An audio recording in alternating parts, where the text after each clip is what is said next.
మా legend tigers Naresh గురించి, శ్రీను మహాగురుజీ, దినేష్ మహాగురుజీ, వీరేష్ మహాగురుజీ, రమేష్ మహాగురుజీ అందరికీ కూడా కోటి కోటి ధన్యవాదాలు.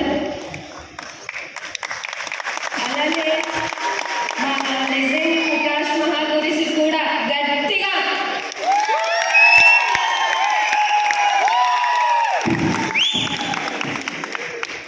ఒకవేళ నేను ఫస్ట్లోనే చెప్పినాను, ఒకవేళ నేను ఏమైనా మిస్టేక్ మాట్లాడితే ఒకవేళ మీకు ఏమైనా అర్థం అవ్వకపోతే సారీ. అయితే మా లైఫ్ స్టైల్ ఫస్ట్లో ఓకే, మీకు ఆల్రెడీ నా టెస్ట్ని చూశారు కాబట్టి అందులో ఓకే బాగానే ఉంది. మేము ఇది ప్లాన్ వినేటప్పుడు నాకైతే అసలు ఇష్టం లేదు, ఎందుకంటే డబ్బులతో పని కాబట్టి డబ్బులు కట్టాలి కదా. అందుకైతే నేనైతే ఫస్ట్ నేను వద్దనే చెప్పాను. అలాగా ఈయనైతే ఒక 3 months కలా ఓకే అన్నా, నేనైతే అప్పటికి కూడా ఒప్పుకోలేదు. అయినా సరే నాకు తెలియకుండా వాళ్ళు పిలవడం కట్టడం అంతా జరిగింది. ఫస్ట్లో అయితే నేను చాలా ఇతనికి సపోర్ట్ అయితే నేను చేయలేకపోయాను, సారీ. అయితే తర్వాత ఒక మేము డీడీ కట్టే కూడా ఒక 4 months 5 months వరకు కూడా మేము అసలు దీని జోలికి వెళ్ళలేదు మేము. ఎందుకంటే మాకేం తెలియదు, వెళ్ళాలి చేయాలి అని అంటే ఈయన ప్రోగ్రామ్స్ అదిగా ఉంటాయి కదా, ఇంకా వాటి కోసమని వెళ్ళడం జరగలేదు. అయితే ఎప్పటికప్పుడు మాకు గుర్తు చేస్తూ మన రమేష్ బాబు గురించి, దినేష్ గురించి వీళ్ళందరూ మాకు వస్తా ఏంటి రమేష్ గారు ఏంటి అని అలా గుర్తు చేస్తూ ఉండేవారు. అయినా సరే నేను వాళ్ళు వచ్చినప్పుడు ఈయన్ని ఏంటమ్మా ఎందుకు ఏంటి అని ఈయనైతే నేను అసలు కొంచెం కోపగించుకోవడం అలాగా జరిగేది. అయినా సరే ఈయన ఏమి లేదమ్మా అని సర్ది చెప్పేవారు. అయితే ఫస్ట్ మేము ఎంటర్ అయిన ఒక 6 monthsకి దిశ వచ్చిందండి. మేము ఫస్ట్ అక్కడికే వెళ్ళాము, బెంగళూరు. అయితే మేము వెళ్ళడం కూడా మాకు ఇష్టం లేదు. అయినా సరే సోము మహాగురుజీ మాటలు విన్నాక ఎవరు నో అని చెప్పగలరు? అప్పుడే స్టార్ట్ అయింది. అయినప్పటికీ కూడా నేను కొంచెం డబ్బులు పెట్టయితే వెనక పెట్టేదాన్ని. ఆ మాటలు గుర్తు ఉన్నా అవును కదా అనుకునేదాన్ని, కానీ ఆ డబ్బులు టైంలో వచ్చేసరికి నేనైతే నో చెప్పేదాన్ని. ఇతనికి అయితే చాలా వరకు నేను సపోర్ట్ ఇవ్వలేదు. తర్వాత ఏంటంటే ఫస్ట్లో కొంచెం వెడంగా కూడా ఉండేవారు, అయినా ఎక్కువ ఇంటికి వచ్చేవారు కూడా కాదు.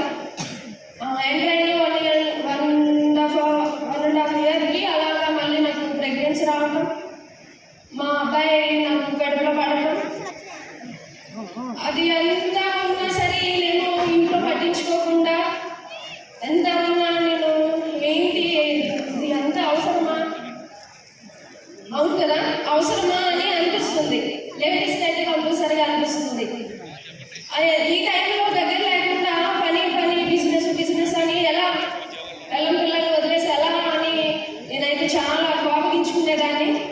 ఈయనేమో లేదమ్మా వచ్చేస్తానమ్మా ఇదిగో ఇది తేనా అది తేనా అంటే సర్ది చెప్పడానికి ఫోన్ చేసినప్పుడు అలా ఇది రేపు వస్తా లేదంటే ఎల్లుండి వస్తా చెప్పేవారు. కానీ రేపు కాదు ఎల్లుండి కాదు 4 days 5 daysకి వచ్చేవారు. ఎక్కువ జర్నీ చేసేవారు. అయినప్పటికీ కూడా నేను ఇతను ఇలా కాదులే అన్నట్టు నేనైతే చాలా కోపంతోనే ఎక్కువ టీచ్ చేసేదాన్ని. అయితే తర్వాత ప్రెగ్నెన్సీ కొంచెం దగ్గర వస్తుంది అనేసరికి నాకు కొంచెం సీరియస్ అయింది. ఆ టైంలో కూడా ఈయన దగ్గర లేకపోవడంతో ఈయన ఏం చేశాడంటే మా అమ్మగారికి ఫోన్ చేసి ఇది నన్ను తినేస్తుంది, నువ్వు వచ్చి తన దగ్గర ఉండు, నేను బయట చూసుకుంటాను అని మా అమ్మగారిని నాకు అప్పచెప్పి ఆయన మళ్ళీ బయటికి వెళ్ళిపోయారు. అంటే కవర్ చేయడానికి అక్కడ అలా నా పోరు పడలేక అది అయిపోయాక సరే డెలివరీ టైం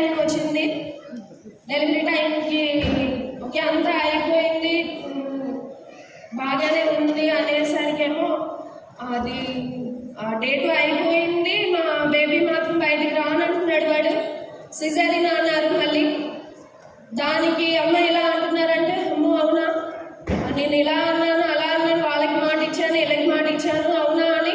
అది కొంత ఇప్పుడు అయ్యో బేబీ రావాలని అని కాదు, కానీ 50-50 ఒక 50% మా వైపున, ఒక 50% మాత్రం టీం వైపు ఉండేది ఆయన మైండ్ అంతా. తర్వాత అది అయిపోయాక కూడా ఇంకా ఆ బేబీ కూడా బయటికి రావటం అంతా అయిపోయింది. ఇంకా తర్వాత అబ్బాయి అనేసరికి ఇంకా ఆయన సంతోషానికి అవధులు లేవు. అప్పుడైతే నన్ను విడిచిపెట్టలేదు. ఆ 4 days కూడా నాతోనే ఉన్నారు. ఇంకా ఫోన్లు వచ్చినా సరే పెద్ద అది పక్కన పెట్టారు ఆ 4 days. అప్పుడు హ్యాపీగా ఉన్న 4 days. అయితే ఈలోపు మళ్ళీ నాకు చిన్నది కాదు పెద్దగానే బేబీకి కానూరులు అన్నారని హాస్పిటల్లో పెడితే, ఆ హాస్పిటల్లో మళ్ళీ నేను బాత్రూంలో పడిపోయాను. పడిపోయినప్పుడు నాకు కుడికాలు మళ్ళీ ఫ్రాక్చర్ అయింది. ఫ్రాక్చర్ అయినప్పుడు ఇంకా ఈయన మరి ఏమనుకున్నారో ఏమో, అయితే అది కూడా నాకు మంచిగా అనుకున్నాను నేను. ఎందుకంటే మీకు ఆ లేడీస్కి అర్థమై ఉంటుంది, ఆయన నాతోనే ఉన్నాడు 2 months. అది కూడా నాకు హ్యాపీ అనిపించింది. కాలు ఫ్రాక్చర్ అయిందన్న బాధ కన్నా ఈయన నాతో ఉన్నాడని, ఏంటంటే కాంటాక్ట్లో ఉన్నాం, మార్నింగ్ వెళ్ళి ఈవినింగ్ రావడం అలా జరిగింది. ఆ 2 months నాతో ఉండడం చాలా హ్యాపీ అనిపించింది.